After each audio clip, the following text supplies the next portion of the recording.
भुवनेश्वर जयदेव भवन प्रांगण में एक दिवसीय व्यापी अटल प्रतिभा सम्मान 2025 अनुष्ठित होभली संध्या समय कार्यक्रम द्वितीय पर्याय अवसर में माननीय मुख्यमंत्री मोहन चरण माझी जोगदे आयोजक मानू एभली कार्यक्रम पर धन्यवाद देवा सह अटलजी जन्म शतवार्षिकी अवसर में अटल प्रतिभा सम्मान प्रशंसनीय बोली कहिथिले।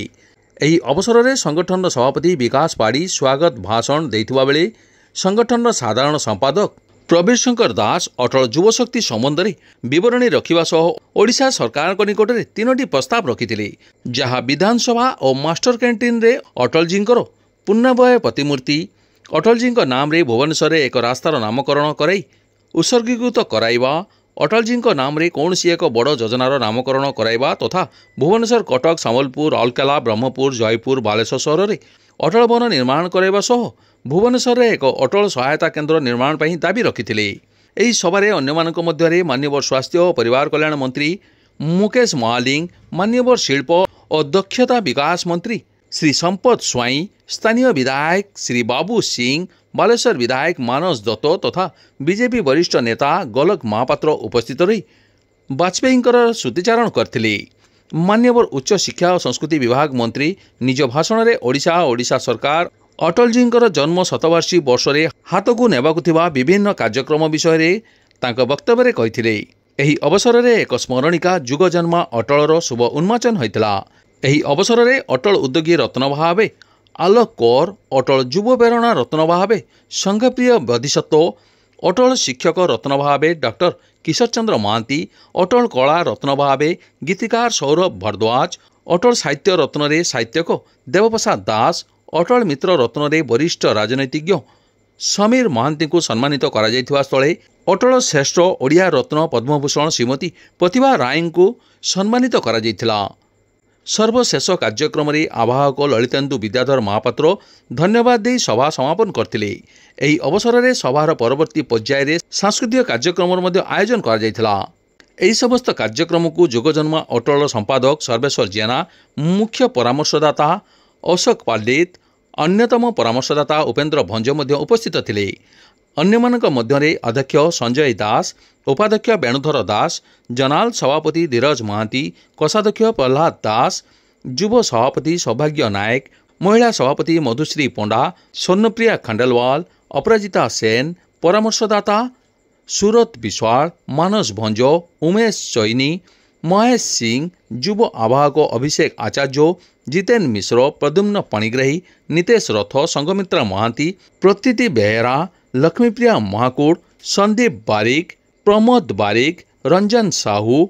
मीडिया संयोजक लोकनाथ पीरी प्रमुख ए कार्यक्रम में संयोजना करथिले। आगे नेबा पई आम सहित अछंती सभापति श्रीयुक्त विकास कुमार पाड़ी महोदय अनुरोध करके परस अछि ताको युवक मान को मध्य रे पहुंचेबा पई प्रचेष्टा रत। वर्तमान मु अनुरोध करबी हमर अनुष्ठान रो कार्यकर्ता मान को से हमर अतिथि मान को उत्तरीय मोमेंट दे स्वागत करिए।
आज मध्य कारगिल दिवस ये अवसर रे मु आमर ओडिशार जो जवान माने कारगिल युद्ध रे निजर प्राण बलि देइथिले एवं देश मातृका प्रति निजर जीवन को उत्सर्ग करथिले तांको पई मध्य मु गभीर श्रद्धांजलि जणाउछि। ता सहित अटल बिहारी वाजपेयी जन्मदिन आमे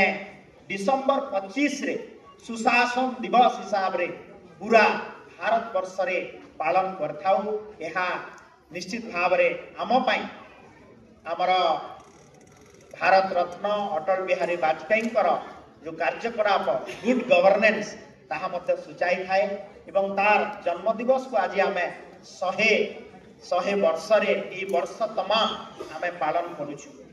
आज तांकर दीटा कथा विषय रे टिके आपण मानक सम्यक सूचना देबी। से जो हमर जय जवान जय किसान और जय विज्ञान जो जोड़ा होता तार प्रथम मूल कथाटी थिला जे पोखरान 2 जो आणविक शक्ति संपन्न आज भारत मुख्य अतिथि भाव में तथा आज ये कार्यक्रम जे मुख्य आकर्षण लोकंक सरकार रे लोक मानकर प्रिय मुख्यमंत्री एवं जहां नेतृत्व में ओडिशा आगु को बढ़ुची विकास क्षेत्र में बा समृद्ध ओडिशा गठन करने जे सबु बेले प्रयास करुचंती आम समस्तंकर प्रिय मुख्यमंत्री माननीय मुख्यमंत्री श्री मोहन चरण माझी महोदय मंचे उपस्थित अछंती। Health IT and parliament affairs minister Shri Mukesh Mahalik महोदय, मान्यवर विधायक एकाम्रम श्री बाबू सिंह महोदय, मान्यवर विधायक महोदय, एडवाइजर अटल युव शक्ति श्रीयुक्त उपेन्द्र भंज महोदय, सभापति अटल युव शक्तिर श्रीयुक्त विकास पाढ़ी महोदय एवं साधारण संपादक श्रीयुक्त प्रवीर शंकर दास महोदय, मुझे समस्त को जो मैंने आज कार्यक्रम रे उपस्थित अछंती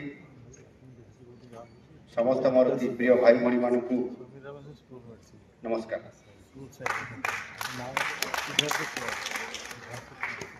निश्चित भाव में एक स्मरणीय दिवस हिसाब से मु प्रथम आपण पाखरे कथा रखी। आज समग्र देशवासी एक पवित्र दिन एवं स्मरणीय दिन आज हूँ कारगिल विजय दिवस। यह आम देशर वीर सैनिक मानकर धैर्य त्याग और देश क्रमर स्तुति पत्र। यही युद्ध रे आम देशर 527 जन सैनिक देश मातृका शहीद होते। आज जिते बड़े ये कार्यक्रम आरंभ हवा पूर्व सर्वप्रथम सेमानकर फोटोचित्र आज आमको आमर ये अनुष्ठान तरफ जिते बड़े आमको से प्रदर्शन करुले आमको देखुले से बेले आम प्रथम अटल जी विभिन्न फोटोचित्र देखला कारगिल युद्ध में जो मैंने शहीद होती जो 527 जन भर अनेक जन आम ओडिशार मध्य वीर सैनिक से माने लड़ाई करी शहीद होते एवं कारगिल विजयर तांकर बहुत बड़ भूमिका मध्य थिला। सेमानकर ये युद्ध रे विजय करिवार जो बड़ भूमिका एवं अटल बिहारी वाजपेयी जी सेमानक प्रति जो सम्मान प्रदर्शन करवा एवं श्रेष्ठ श्रद्धांजलि देवा युद्ध क्षेत्र निज जन्मस्थान पर्यंत ये केवल भारत इतिहास रे नुहे सारा विश्व रे एभली एक परिवेश सृष्टि करा जाइतिला ताहा निश्चित भाव में अविस्मरणीय। आज दिन में मुझे वीर जवान मान को सहस्रद श्रद्धांजलि ज्ञापन कर जिते बेले भी अटल बिहारी वाजपेयी नाम आसी थाए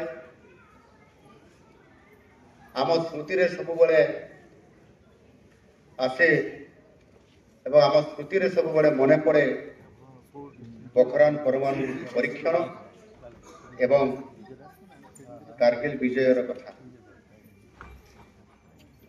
एवं जो बही आम ये उन्मोचन करलु युवजन्मा अटल ए अनेक भाई माने अनेक कथा लिखिछन्ति तांकर विषय रे अनेक गुरुत्वपूर्ण तथ्य भी देइछन्ति मु देखुथिली केवल गोटे जगह लिखा है ओडिया को प्रभावित करिछि आपण अनेक उपन्यास और गल्प ओडिया जातिर वार्तावाहक कहले अचक्ति हेब नाही गत तत्सहित अपांक कथा संग्रह ब्राह्मण कहानी नियंत आत्म कहानी इत्यादि लेखिबारे निपुणता युव समाज को प्रभावित करिछि आपणकर रचना नारी मुक्ति चेतना सामाजिक चेतना मानववाद प्रकाश पाई थाए जहाँ समाज जीवन को एक नुआ आह्वान दे जय सन्त जय समाज रो स्लोगान दे सर्वधर्म सन्त अभिमुक्त भावे साधना प्रमाण करने को जाई अनेक कार्यक्रम माध्यम से पालन करी निरामय निरूपाय प्रतिभापादन करछन्ति अन्यान्य विभाग रे मध्य जड़े उच्चकोटर विद्यार्थी केंद्र विद्यालय रे पाठपढ़ा और मैट्रिक परीक्षा रे सीबीएसई रे ओडिशा टॉपर हेबा ओडिशावासी तथा प्रियजन निकट रे आपण प्रशंसार पात्र क्रीड़ा आपणकर युवा और बाल्य समय बहु जिला स्तरीय राज्य स्तरीय क्रीड़ा योगदान करी पुरस्कृत आपन को एही अवसर रे अटल प्रतिभा सम्मान 2025 कार्यक्रम रे आपन को अटल समाज सेवा आपन कर्तव्य निष्ठा अत्यंत प्रशंसनीय आगामी दिन पई आपन अनन्य प्रेरणा पर्यंत सब सम्मान रे आपन सम्मानित संघप्रिय बोधिसत्व संघप्रिय